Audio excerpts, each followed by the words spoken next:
From the rolling plains to the mountain peaks, Native Americans had lived in harmony with the land for countless generations. But as the 19th century drew to a close, their way of life faced its greatest challenge. The story of their last stand is one of courage, determination, and ultimately, profound loss. By the 1870s, westward expansion had pushed many tribes to the brink. The buffalo, once numbering in the millions, had been hunted nearly to extinction. Treaties were broken, and reservations grew smaller. Yet in the face of overwhelming odds, brave leaders emerged.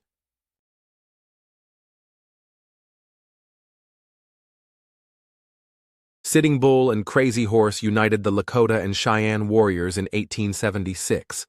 At Little Bighorn, they achieved a stunning victory against General Custer's forces. But this triumph would be short-lived. Chief Joseph of the Nez Perce led his people on an epic 1,170-mile journey toward Canada, hoping to preserve their freedom. I will fight no more forever. In the Southwest, Geronimo and his Apache warriors waged a guerrilla campaign that frustrated the U.S. Army for years. Their knowledge of the harsh desert landscape allowed them to strike and disappear like ghosts, but even they could not hold out forever. The massacre at Wounded Knee in 1890 marked the tragic end of an era. Nearly 300 Lakota men, women, and children lost their lives in the snow.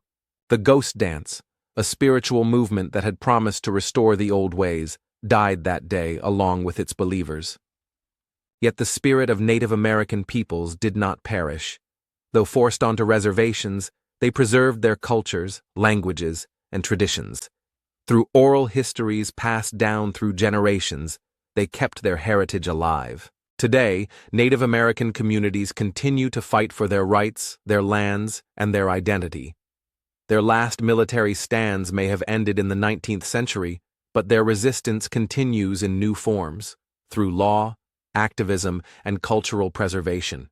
The story of the Native Americans' last stand reminds us that freedom is precious, and that the human spirit, even in defeat, cannot be truly conquered.